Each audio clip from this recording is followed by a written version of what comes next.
Abre, por favor, aí a sua Bíblia, Mateus 18, 21. Nós vamos ler, como é um devocional, eu tenho dito, nós vamos ler muito a Bíblia aqui durante esses dias, porque a Bíblia pode transformar a nossa vida. Eu não estou falando como coach, como psicólogo, como mentor, como conselheiro, eu estou falando de princípios que são da palavra de Deus.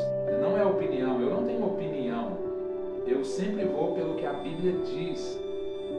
Geralmente você pede opinião até achar alguém que diga aquilo que você espere que a pessoa fale, ou que concorde com aquilo que é a expectativa sua. O perdão é um assunto tão complexo. O que a palavra diz? Tem um exemplo muito clássico. De uma história que Jesus contou no livro de Mateus, capítulo 18, versículo 21 em diante. Eu aprendi a ler a Bíblia desde muito cedo, por influência do meu pai, e meu pai é um cara que ama a palavra de Deus. Ele me ensinou a dizer isso, eu amo a palavra de Deus, e ele lê a Bíblia todos os dias. E a Bíblia, na verdade, ela não é lida, ela nos lê, a verdade é essa. A Bíblia nos lê. Quando você abre a Bíblia, ela abre você. Aí você se depara com um texto como esse que eu vou ler aqui agora, que está em Mateus capítulo 18, versículo 21. Posso ler? Diz assim: Então Pedro se aproximou de Jesus e perguntou: Senhor, quantas vezes deverei perdoar a meu irmão quando ele pecar contra mim? Até 7 vezes? Jesus respondeu: Eu lhe digo, não até 7, mas até 70 vezes 7. Por isso o reino dos céus é como um rei que desejava acertar contas com seus servos. Quando começou o acerto, foi trazido à sua presença um que lhe devia uma enorme quantidade de prata. Como não tinha condição de pagar, o Senhor ordenou que ele, a sua mulher e seus filhos e tudo que ele possuía fossem vendidos para pagar a dívida. O servo prostrou-se diante dele e lhe implorou. Eu estou lendo Mateus 18, do 21 ao 35.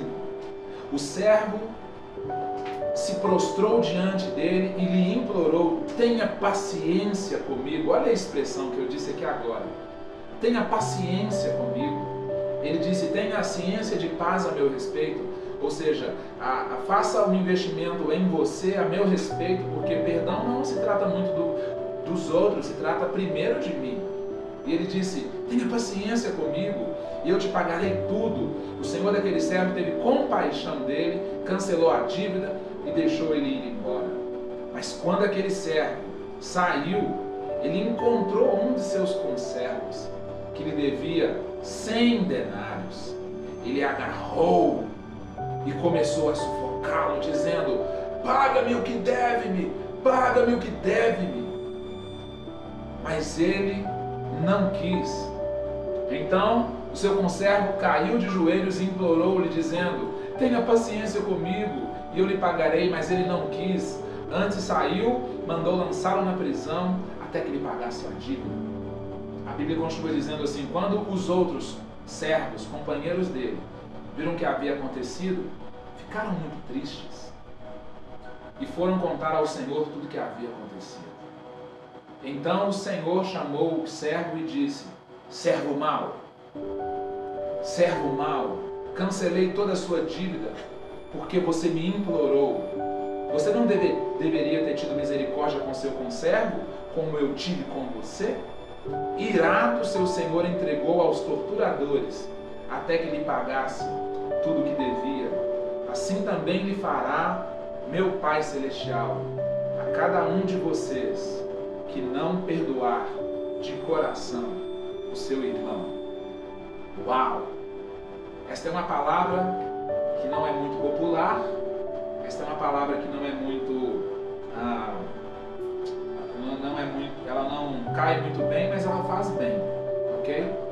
A Bíblia diz que um Senhor, o reino dos céus, ele se compara a um Senhor que desejava acertar contas com os seus servos, e ele começou a chamá-los, e um homem lhe devia muito dinheiro, uma quantidade enorme de prata, a Bíblia diz. E quando aquele homem chegou, o Senhor disse: eu vou pegar o seu passado, o seu presente e o seu futuro. Vou pegar tudo que você tem no seu passado, tudo que você tem no seu presente, porque a esposa dele era o que ele tinha no presente e os filhos representavam o futuro dele. E ele disse: eu vou vender tudo que você tem, até que essas dívidas sejam pagas.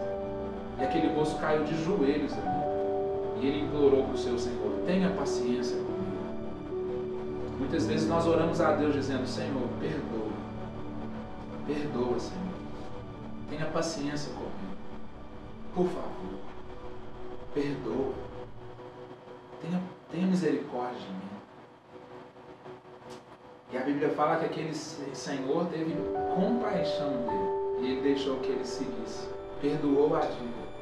Mas ao sair assim, eu acho que ele desceu a escadaria do palácio, ele encontrou com um camarada que devia ele 100 denários, uma quantidade irrisória, sabe? Uma dívida pequeniníssima comparada àquilo que ele acabara de ser perdoado.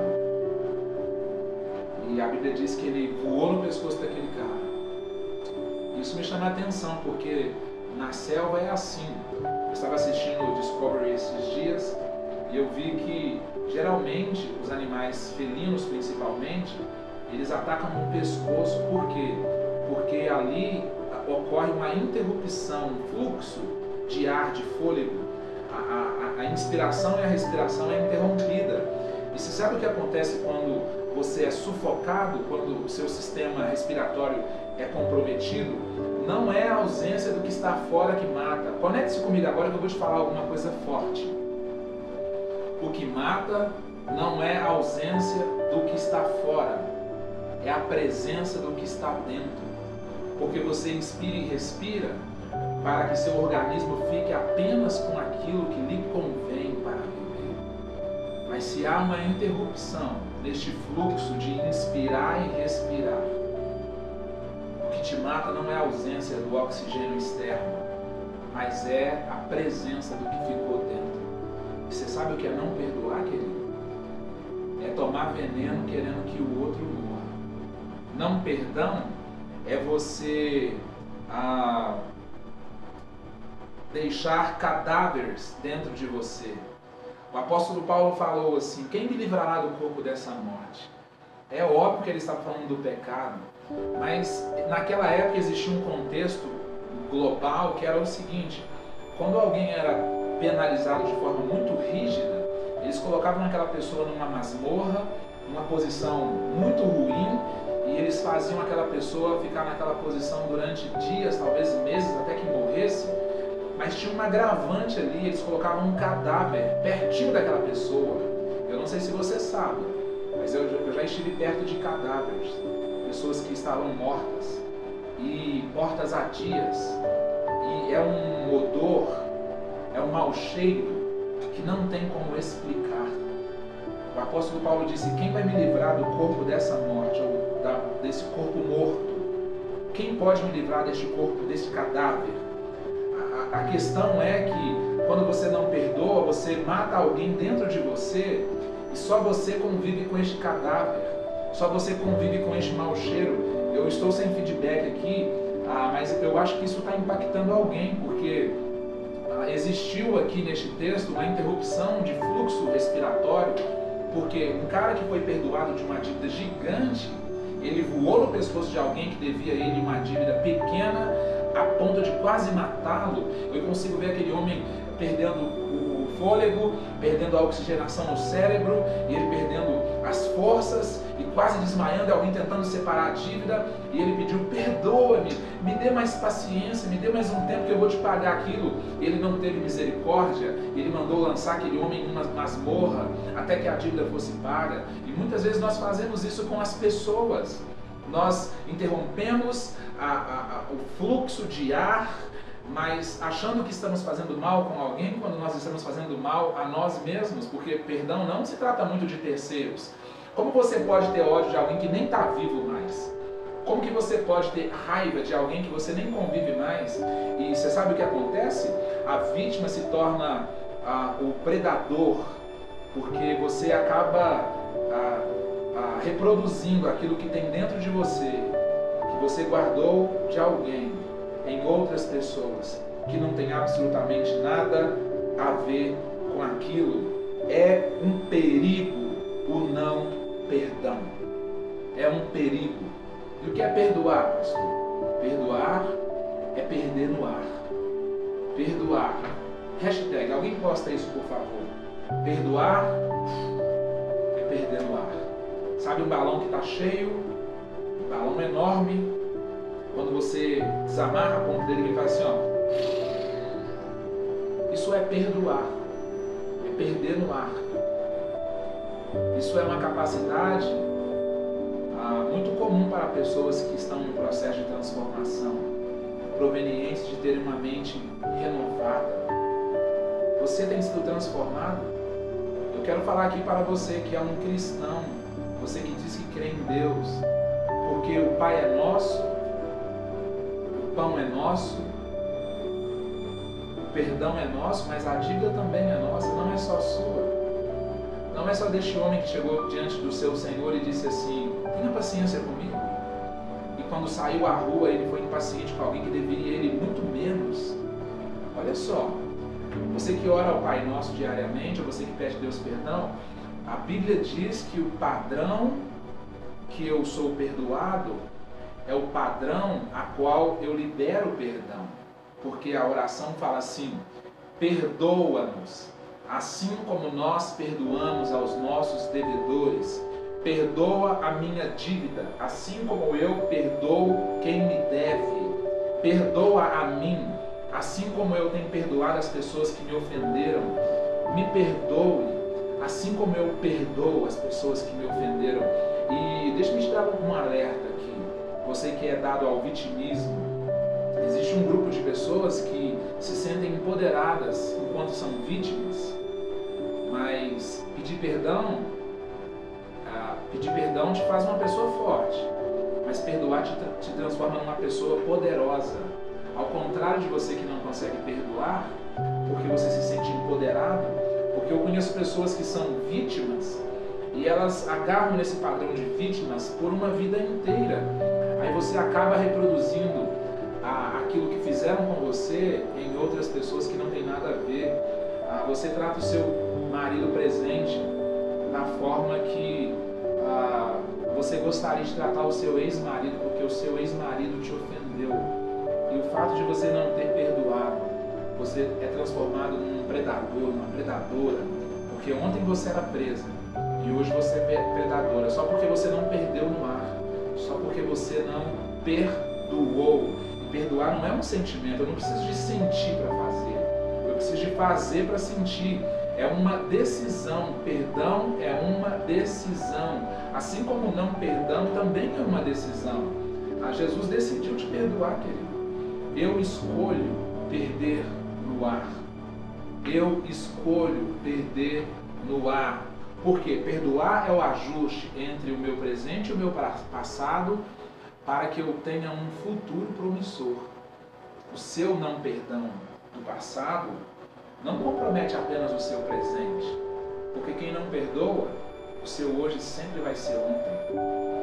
Eu estava conversando com um grupo de homens hoje, eu estava dizendo para eles sobre esta questão de problemas do passado não resolvidos, impede com que novos ciclos sejam iniciados. E uma das maiores ferramentas do diabo, de Satanás, é te acionar ou tornar difícil perder no ar. Tornar comum você conviver com este mau cheiro das pessoas que você matou dentro de você. Eu perguntei para uma pessoa agora há pouco assim, me defina perdão. Ele disse, perdão para mim é a capacidade de sempre dar mais uma chance, sempre dar mais uma oportunidade. Eu ouvi o Augusto Cury dizer um dia em uma palestra para um grupo menor, sempre que for necessário, dê mais uma oportunidade, dê mais uma chance, dê mais uma oportunidade, sempre que for necessário, perdoe. 7 vezes? Não. Se for necessário, Se alguém conseguir bater o recorde, perdoe 70 vezes 7. E a nossa família, o nosso ambiente familiar, a nossa ecologia, é um ambiente muito propício para o não perdão. Porque as pessoas que mais convivem conosco, obviamente, vão ser as pessoas que mais vão nos ofender. E ao longo dos anos, nós vamos acumulando ofensas, nós vamos nos sentindo empoderados por sermos as vítimas, e quando menos percebemos, nos tornamos predadores, porque ocorreu uma interrupção no processo respiratório, no processo de inspirar e respirar. E o que mata não é a falta do ar externo, o que mata é as toxinas que estão interno. Eu acho lindo, porque a Bíblia diz, lá em Mateus capítulo 5, versículo 8, no capítulo das bem-aventuranças, lá diz assim: bem-aventurados puros de coração. Coração é de ordem interna, não é o que você faz no auditório da igreja. Irmão, irmã, não é o aleluia, o glória. O louvor não conserta todas as coisas, sabia? O período de louvor, o período do culto, a frequentar um auditório não fixa, ok? Todas as coisas da nossa vida, não organiza todas as coisas da nossa vida. Você volta para casa e você tem que lidar com as mesmas questões que você deixou para trás. E às vezes você tem que voltar 10 anos atrás e perdoar, perdoar. Você tem que voltar 5 anos atrás. E este retorno, ele é definido pela posição e a decisão que você toma hoje aqui, que é perder no lar. E quando o texto fala sobre pureza de coração, o termo lá, a expressão no original, eu não vou saber pronunciar aqui agora, eu não sou teólogo, mas é uma palavra que está ligada à catéter, ok? Sabe o que é catéter? É aquele instrumento que é usado para filtrar o sangue. É um instrumento que é usado para filtro, ok? Ele tira e devolve só o que é lícito, só o que é bom, só o que é puro. Bem-aventurados são as pessoas que têm essa capacidade de filtrar, que têm essa capacidade de não permitir que as toxinas que estavam dentro voltem para dentro, porque é inevitável que as ofensas aconteçam. Talvez você já foi ofendido ou ofendida hoje algumas vezes, talvez você foi ofendido algumas vezes na vida. Eu ouvi um testemunho tão poderoso hoje de uma pessoa que foi muitas e muitas vezes ofendido moralmente, sexualmente, fisicamente, ofendido ministerialmente. Você sabe o que é ser violentado em muitas áreas da vida? Você sabe o que é ser violentado, afligido em diferentes aspectos e você ser bem-aventurado? E isso faz com que essas pessoas tenham uma experiência com Deus. Você vê Deus porque você tem um coração puro. A Bíblia diz no Salmo 24 assim: quem subirá ao monte do Senhor? Aquele que tem mãos limpas e coração puro. Coração puro. Deus disse para Moisés assim: ô Moisés, coloque a mão no seu coração. E quando ele colocou a mão, ele viu que sua mão estava cheia de lepra. Ele disse: coloca de novo. E quando ele colocou de novo, a mão dele estava pura. Sabe o que acontece? Muitas vezes o lixo, eu passei perto de um lixão hoje enorme enquanto eu viajava para fora de Belo Horizonte. E eu vi que estava cheio de urubus lá. Sabe o que o não perdão faz? Atrai pessoas que são como urubus. Muitos dos seus relacionamentos podem ser urubus, carpideiras, cães que vão lamber a sua alma, lamber as suas feridas e impedir com que elas nunca se curem, nunca sarem, porque eles vão te manter num lugar de aprisionamento, um lugar onde você só convive com aquele odor terrível. Aquele homem do texto que eu li aqui, em Mateus capítulo 18, do 21 ao 35, ele estava com o passado dele, a história dele comprometida. Ele estava com o presente dele comprometido. Tudo que ele possuía, e ele estava com o futuro dele comprometido. E ele foi perdoado. Mas quando ele saiu da presença do seu Senhor, quando você levanta do lugar da oração, a sua primeira oportunidade para alguém que te deve é voar no pescoço daquela pessoa. Mas quando você faz isso, quem morre é você. Porque o que mata ausência daquilo que está dentro e deveria estar do lado de fora. Aquilo que estava dentro, que estava fazendo você sentir um fedor, um cheiro horrível, vai ser substituído por alguma coisa que tem um perfume. Você pode sentir um cheiro bom aí agora? Respira fundo aí.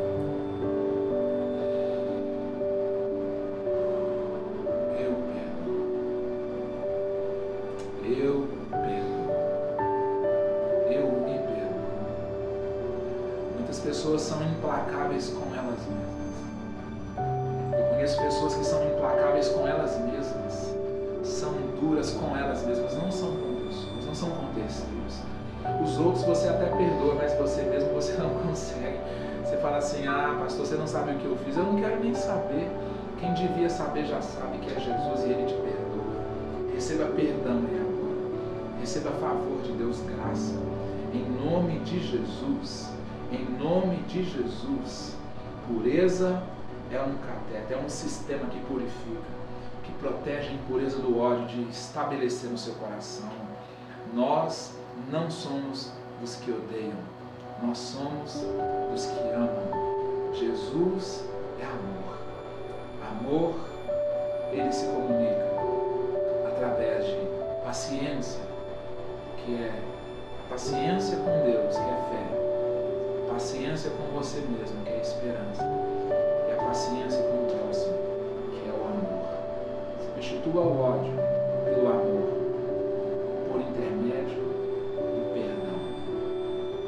Perdoe. Como que eu faço isso, pastor? Se você pode, liga para alguém e diga: me perdoa. Ou mande uma mensagem para alguém dizendo: me perdoa. Mas foi essa pessoa que pisou no meu pé. Wherever. Não interessa. Quem pede perdão é forte, mas quem libera o perdão é poderoso. E muitas vezes o processo de liberar perdão é você pedindo perdão por não ter perdoado ainda. Uau! Esta é uma boa palavra. Esta é uma boa palavra.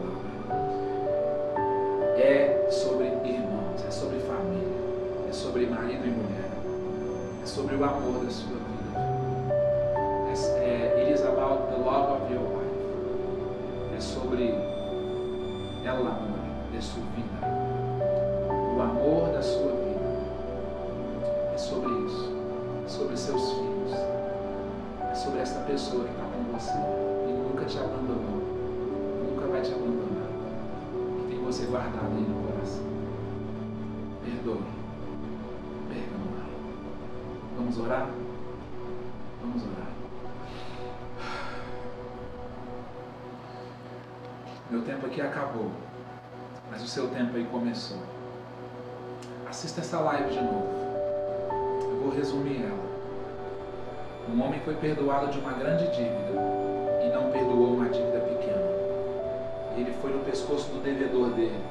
Ele interrompeu um processo de respirar e inspirar, que é o que os animais fazem para matar a vítima logo. O predador vai direto para a interrupção da circulação do sistema respiratório, para que não a ausência do que está fora mate, mas as toxinas que estão dentro mate. Quando você não perdoa, aquilo que está dentro que vai te matar. E os discípulos de Jesus pediram a ele fé para perdoar. E ele falou: se você tiver fé do tamanho de um grãozinho de mostarda, você vai dizer para uma amoreira, que é uma coisa que não é muito relevante para fora, mas é relevante para dentro: arranca-te e lança-te ao mar. Que você saia dessa live essa noite transformado pelo poder da palavra. Eu não fui muito eloquente, talvez eu não tenha conseguido comunicar tão bem, mas esta é uma boa palavra. Minha intenção aqui é que você perca no ar, é que você respire de novo, é que você seja batizado por uma fé, porque tem fé para tudo, irmão. liberar perdão. Talvez você não entendeu ainda porque você não tinha conseguido perdoar. É porque você ainda não tinha fé. E eu quero ministrar fé sobre a sua vida agora. Fé sobre a sua casa. Fé sobre o seu relacionamento. Fé sobre as pessoas que te amam e você ama elas. Fé sobre perdoar. Perdoar. Faça uma carta. Se o predador já morreu, se ele não está mais perto de você, faça uma carta dizendo assim: fulano, eu estou aqui para te dizer que você me ofendeu nessa e nesta área. Você me molestou, você me estuprou, você me abusou, você me enganou, e eu estou te perdoando agora, em nome de Jesus. E queima isso, jogue fora, jogue no mar, lança esta moreira no mar, tira isso de dentro de você, porque Deus quer que você tenha uma vida zoe, abundante, uma vida feliz. Se eu pudesse, eu ia te dar um abraço e ajudar essa vida, mas você pode abraçar alguém que está do seu lado. Deus te abençoe. Vamos orar. Pai nosso que estás nos céus, santificado seja o teu nome. Venha a nós o vosso reino. Seja feita a sua vontade, assim na terra como no céu.